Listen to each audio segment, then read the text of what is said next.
Captain's StarLog, March 10th, 2017. Welcome back, everybody. I'm Captain Foley from Trekyards, and for the past two Captain's Logs, I've kind of been hinting at or talking about a project that I kind of wanted to share with you guys. As you guys all know, at least you should, well, you don't really have to, but most people know, I'm a huge fan of Dreadnoughts. I got a few Dreadnoughts under construction here. There's the Ascension class.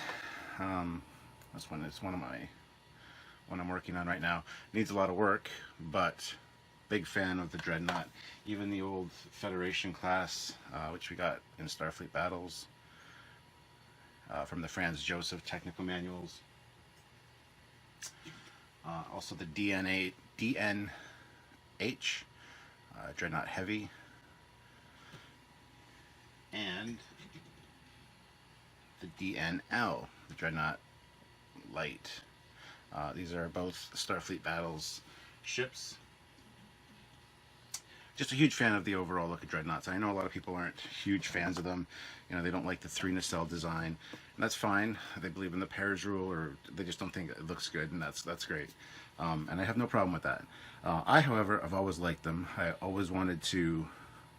Well, they're just one of my favorites. I think it just struck me at that right age when I got the Franz Joseph technical manual. I was the right age as a kid. I just thought it looked cool, and I would have loved to see it on screen. So I'm a huge fan of that. Now, what I've done is, with the help of a few people, is developed the Foley Class Dreadnought, which is the TOS Dreadnought.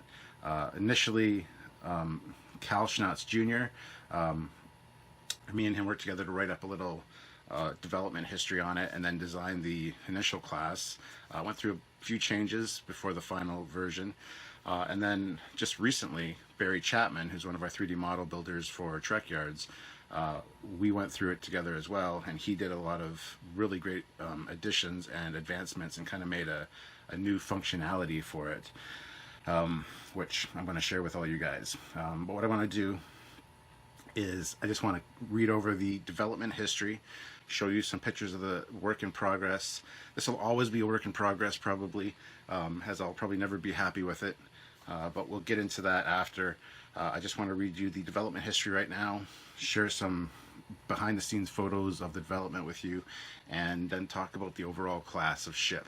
So hopefully you guys enjoy this. So let's begin. The Foley Class Dreadnought Experimental Development Program. Overview. In 2261, Starfleet Command was becoming increasingly concerned with the rising tensions and acts of aggression by the Klingon Empire. Reports have been coming in from civilian and Starfleet officers regarding Klingon battleships challenging vessels in border disputed zones of the Alpha and Beta quadrants, to the point of some ships being fired upon. Although no vessels were damaged or destroyed in these incidents, it prompted Starfleet to take a more militaristic stand to protect the Federation assets and civilians at large. The result was Starfleet reassigning combat-capable vessels to the disputed areas in the hopes that the saber rattling would show the Klingons that Starfleet would not be taking a passive stance to these threats, in the hopes that the Klingons would be intimidated by the build-up to act less aggressively. This plan had the exact opposite effect, however. The Klingons not only viewed this action as a prelude to war, but also became more aggressive, especially towards the deployed Starfleet vessels, resulting in heavy damage to some vessels and the death of many Starfleet officers and enlisted personnel alike. The incidents came to a head when the Dreadnought Mark I, the USS StarLog, engaged 2 Klingon D-7 battlecruisers in the Gorami Corps in the Beta Quadrant. After a pitched battle, the USS StarLog was destroyed, and all hands were declared killed in action. Flight and recorder markers that were recovered after the battle revealed that there were no tactical errors made by the officers or crew of the StarLog, and the official judgment of the review board was that the ship was outmatched in overall firepower and maneuverability when compared to their aggressors. The review board also uncovered major weaknesses and design flaws in the design of the Federation-class Dreadnought, the Dreadnought Mark I, that were major contributors in the destruction of the StarLog. As a result of the findings of the board, Starfleet Operations recalled all of the remaining active duty Dreadnoughts, or Dreadnought Mark Is, placing them out of service and their crews being reassigned until a service plan could be developed to remedy the design flaws that the Starleague Review Board had uncovered. The Starfleet Corps of Engineers, along with the class's designers and builders from General Dynamics, spent countless hours analyzing the deficiencies in the design and came to the conclusion that only a major refit or a complete redesign of the vessels would be the only corrections available, and by pursuing these options, there was no guarantee that all of the weaknesses in the design could be corrected or that new ones might emerge.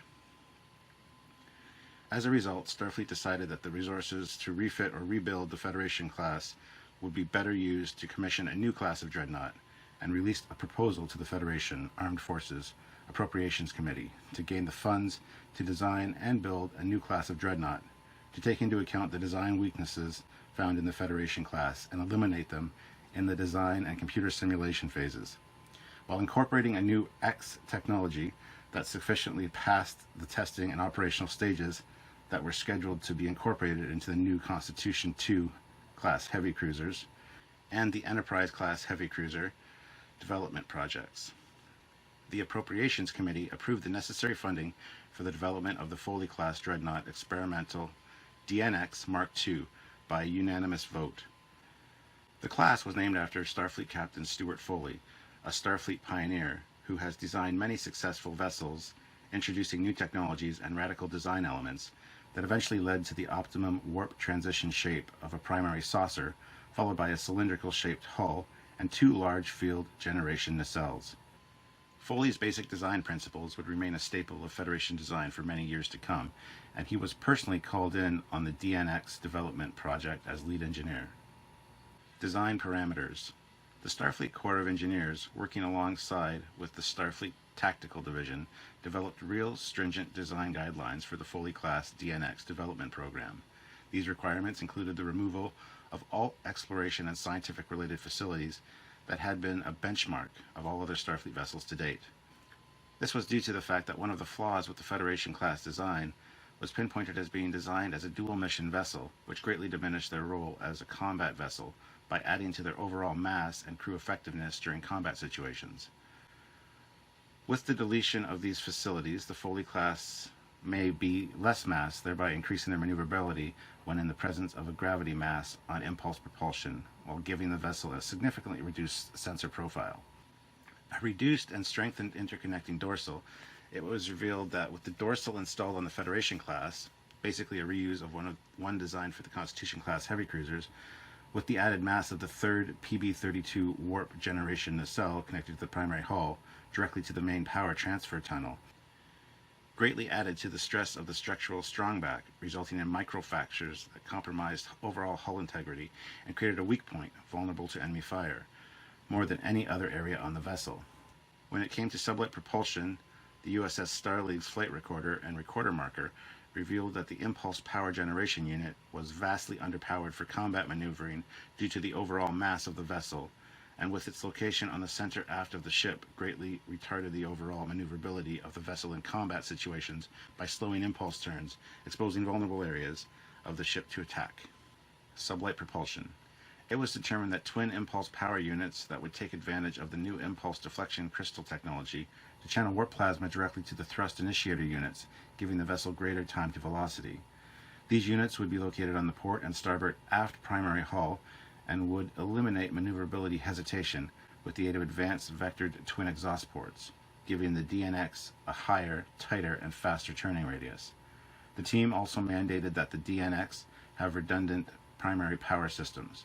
The first would be incorporated dual ARA-8 independently ejectable fusion reactors and increased battery backups dedicated to crew survivability. Directed energy phaser armaments. The weapon systems would include the next generation of directed energy weapons, the Shatner Armaments, Mark 11 omnidirectional phaser arrays. These arrays would increase the power output over the Smith & Wesson Mark 10 arrays by channeling power directly to the MARAs at the point beyond the intermix stage and channeling the energy through tightly woven galvan coils to an intensifying crystal, increasing the power delivered through discharge by 82% over the Smith & Wesson Mark 10 units. Torpedo systems. The Photon torpedo systems would be upgraded to the new Archaeus TLS-72A TrueFire launchers, utilizing the new Northrop Grumman Poseidon TP-7 Mark VI torpedoes. This system, unlike the Archaeus TLS-50D sure shot system that is currently in use by numerous Starfleet vessels, is incorporated into its own dedicated bay located at the base of the interconnecting dorsal, directly connected to the secondary hull. This location increases the structural rigidity of the launch assembly by over 60%, allowing the unit to launch heavier payload torpedoes with 42% less launch recoil that could physically propel the vessel while at station keeping. The other advantages to this system is that it incorporates an armed preloaded magazine of 12 torpedoes for a rapid fire situation, a feature that the sure shot system did not provide. The Northrop Grumman TP-7 Mark VI torpedo differs from the current TP-5 Mark V unit in many ways. The first is that it's designed to operate in a higher warp speed scale by utilizing advanced warp field sustainers to project the warp envelope around the payload delivery device by a factor of 4 above the launching vessel, allowing it to be used in warp speed combat more effectively than the TP-5. As to where the vessel had to be traveling at low warp speeds, no greater than warp 2 to be fired. The other great tactical advantage was the updated target tracking package that was in constant communication with the master tactical computer before launch initiation. Upon launch, the torpedo continually updates its telemetry internally to successfully intercept the chosen target. While the launch vessel does not have to maintain a targeting lock with an object and can move on to other threats, unlike the current TP-5, which requires the launching vessel to maintain a targeting lock on the target until the time of impact, making the TP-7 a true fire-and-forget projectile weapon. Defensive shielding. The defensive energy shields on the Foley class would be upgraded to the new Aerotech Incorporated MFS-17 system that can be successfully tested and approved for use by Starfleet Tactical after being installed on the Constitution-class heavy cruiser Mark V. This system utilizes a different approach to current shielding technology by scanning an ingot of cast rhodinium at the subatomic level and projecting it as an energy field several inches above the outer hull by dedicating strategically placed grids along the outer hull. Individual sections of the shield could be manually or computer controlled to be strengthened or projected further out from the hull based on tactical needs. While these shields can be weakened by sustained fire, the replenishment time is 70% faster than the shielding systems currently in use, and they can replenish indefinitely, providing that the dedicated high-energy output source is available. Tactical systems. With the deletion of the exploration and scientific equipment and facilities, this opened up space for increased tactical and weapons control systems at the heart of these systems was Daystrom Technologies' Duotronic Tactical Operations, TACOPS 17 M6 computer core that was installed in pairs, one in the primary hull and a duplicate backup in the secondary hull, and were in constant communication with the main computer cores installed, acquiring real-time vessel status during combat situations that greatly aided in the decision-making process and crew efficiency. The tactical computers were also directly hardwired into all of the vessel's standard sensor and scanner systems, as well as the dedicated tactical sensors and scanners, allowing these systems to operate as a single entity able to track and evaluate 1,250 potential targets at once and prioritizing those targets based on real-time threat levels.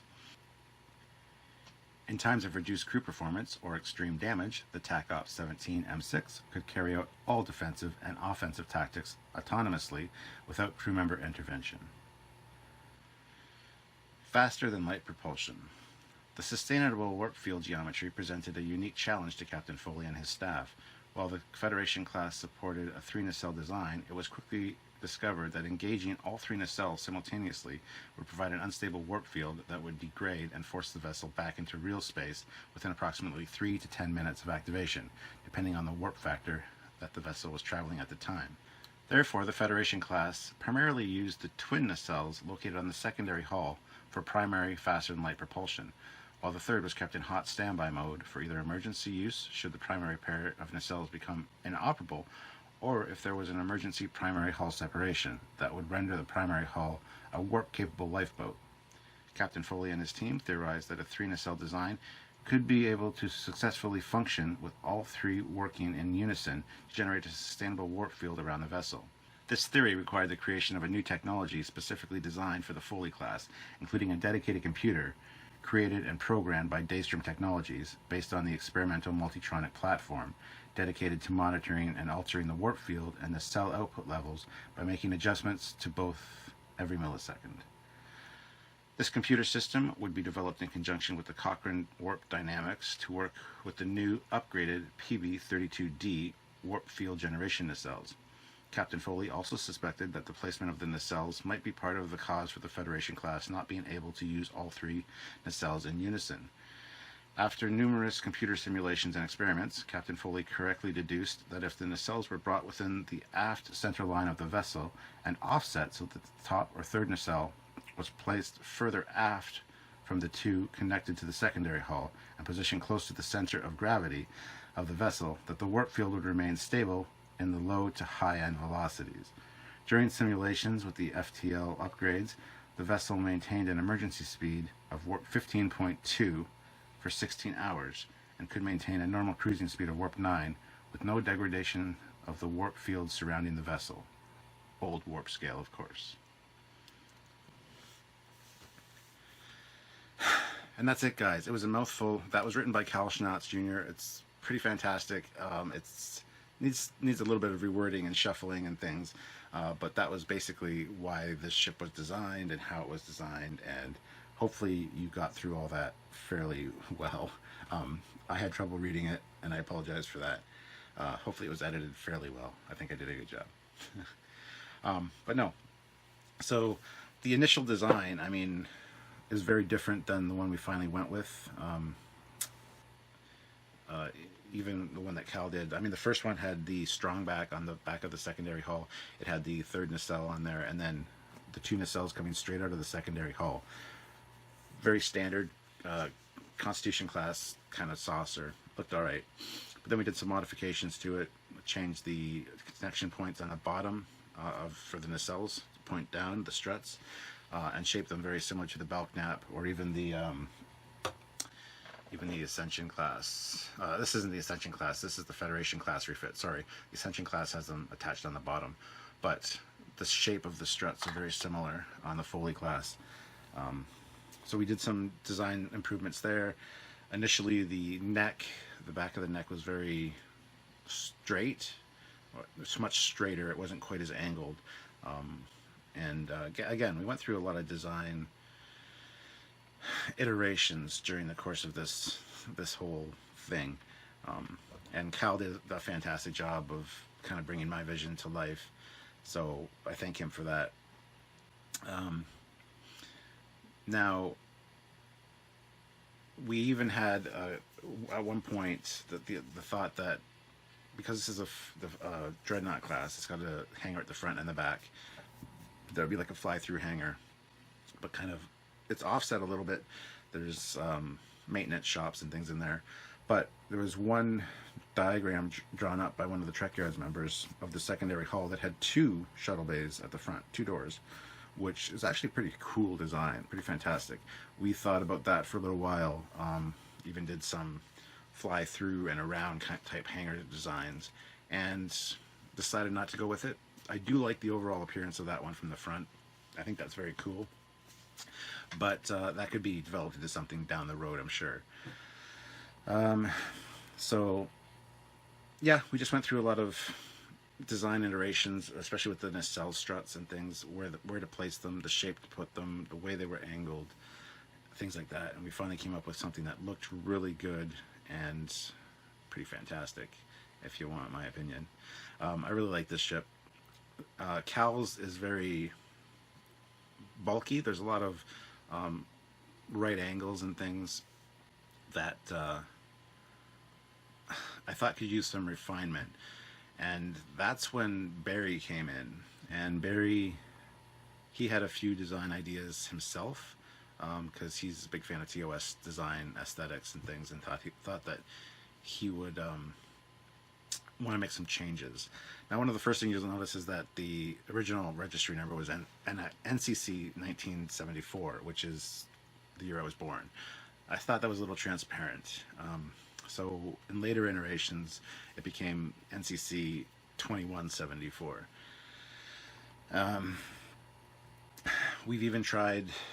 Cal even did up a mock-up of the experimental phase 2-ish nacelles, kind of after phase 2, but before the refit design nacelle. They put those on there, which is pretty great looking, in my opinion. And we are working on a refit version of this thing. It looks really fantastic with refit nacelles. As you'll see, the angles on the ship and the angles on the refit nacelles really work well. So Barry's going to be doing up a refit version of this design at some point, and I'm looking forward to seeing that very much. One thing that Cal also did for me was design a new division patch. We wanted to go with something that was, I like knights, I like swords, and the motto for the Foley class is in a time of peace, the wise man prepares for war, because this ship was dedicated specifically as a battleship. Now the whole, going back to the no scientific labs or research rooms on the ship, I don't really agree with that. I think that there would be some in there, but it is a dedicated warship. It's not really out on exploration. It's more for patrolling hostile territory, being stationed at star bases that are close to hostile territory. This would be something that would lead an assault. And initially, Cal's version was smaller than a Constitution class. As we found out when we did our Dreadnought episode, the Dreadnoughts for the Federation, compared to other factions like the Romulans, the Klingons, whatever, were much smaller. The other factions tend to scale their Dreadnoughts up, and that, to me, that's the very definition of a Dreadnought, something that's scaled up, more powerful. But we have a size chart that shows the Dreadnought scaled to the Constitution class. It's a little bit longer, but right below the Dreadnought, the Federation class Dreadnought, is the Foley class, the original Foley class design. Smaller than the Federation class. A little bit shorter than a little bit longer with the third nacelle than the Constitution class, but still not big enough in my opinion. The new one that me and Barry did put together is more sized up, which really works better for me. So that's one thing. But another thing Barry and I wanted to incorporate was the saucer separation capability, and kind of the first experimental steps into a reintegrated saucer that could reattach itself. And one thing we wanted to do was get that third warp nacelle on there, so we had a warp-capable auxiliary ship or lifeboat. But with it being so far back on the secondary hull, even though it was on the strong back, the original design that me and Cal did was to have the whole thing, the whole strong back along the back of the secondary hull break off and separate. So it would be like the saucer, the neck, the strong back, and then the nacelle. But I thought that would be very weak structurally. So Barry came up with a fantastic way to incorporate that. And you'll see it here. There's some... the whole nacelle strut slides up the neck and then locks into place on the secondary or in the primary hull, and then the ship separates, and both parts of the ship can be used.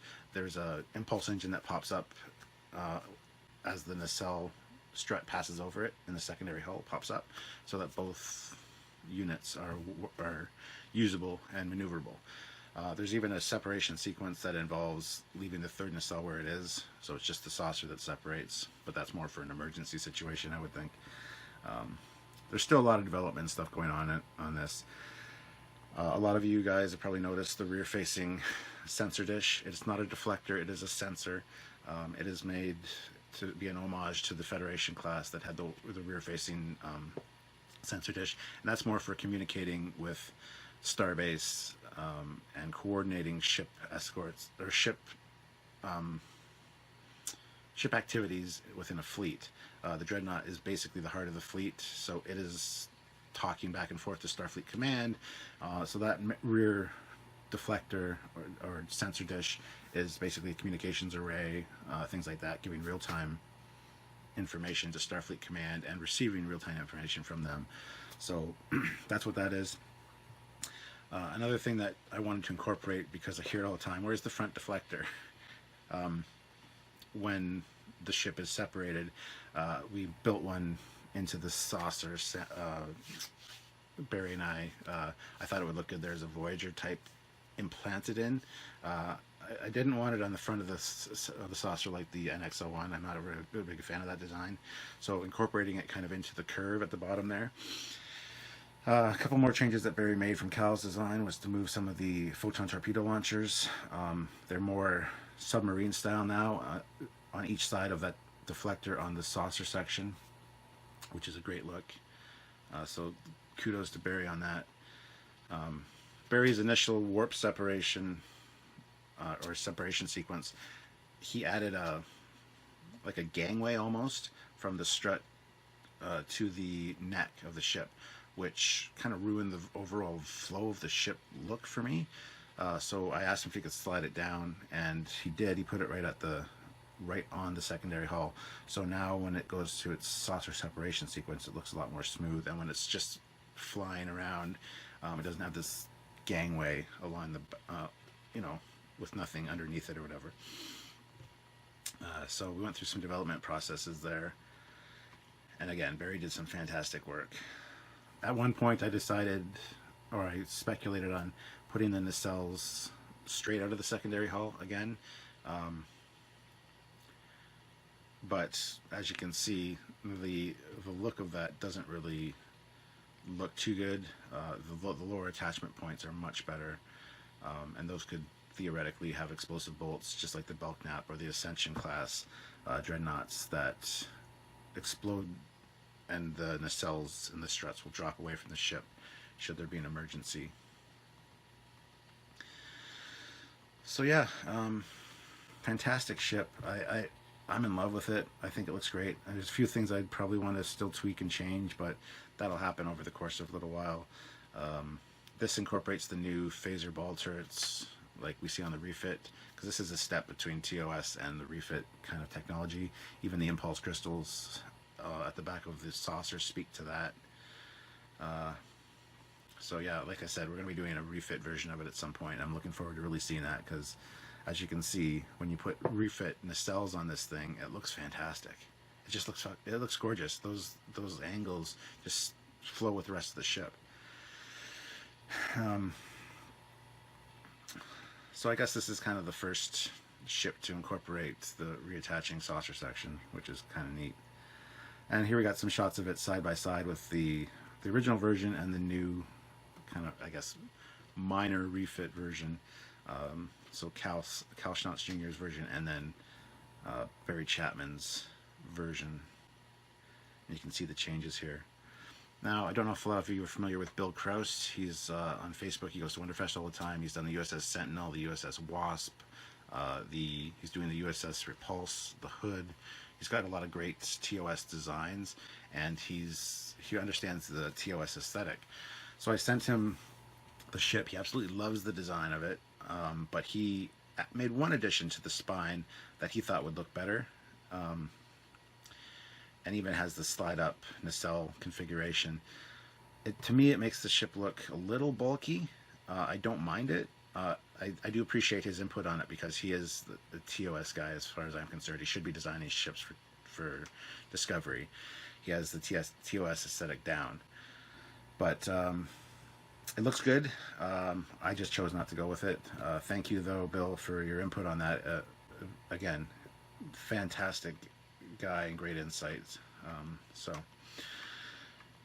anyway, guys, we even did a mock-up of what a Enterprise or a Foley class would look like in the JJ verse. Looks kind of cool. Needs a few adjustments, I think, but overall, I think this is a interesting ship. Definitely a good jumping off point for anything future we want to do with it. And I really appreciate you guys taking the time to watch this video and kind of listen to what the design philosophy for this ship was. And eventually we'll do a full Trekyards episode on it. We'll get some great animations of it, flying side by side with those ships, done by Samuel. The animations you've seen in this episode have all been done by Barry. So thank you, Barry, for those. They're absolutely awesome. The introduction was done by him as well, or the intro scene. So I can't speak highly enough about the things that he does, and he does it in such a fast amount of time, and he takes takes criticism and input very well, and we've come up with something fantastic here. It's a group effort. Myself with the overall design ideas, Cal Schnatz that did up all the technobabble and development history of the ship, which is very cool, and then Barry, who of course built the 3D model of Cal's version and then of the new one that we just released now. So anyway, guys, hope you enjoyed this episode, this Captain's Log. I'm looking forward to sharing more Foley Class information with you when it becomes available, and showing you the refit and things like that. So stay tuned to this channel for more. And that has been today's Captain's Log. I think I've kind of covered everything I want to cover today. This was very focused on the new Dreadnought class. So anyway, guys, thank you so much for tuning in. As always, I want to hear your comments down below. What do you think of this ship? What kind of improvements would you make? What kind of changes would you make? What you like, what you don't like? It's all very important to me. And I know a lot of people don't like Dreadnought designs, so people are just not going to like it for not liking its sake, and that's fine. But please know that this was developed over a long period of time. It took a lot of hard work by a lot of people. And it's kind of been my vision of a Dreadnought for a long time, and I'm really happy to finally have it out there in the world. So I know it's a little arrogant calling it the Foley Class, but I had to. I'm sorry. Even some of the early versions of it say the USS Stuart Foley Class. But yeah, anyway. So until next time, guys, thank you for joining me. And this is Captain Foley of the USS Foley signing off. And we'll talk to you guys very soon. Bye-bye.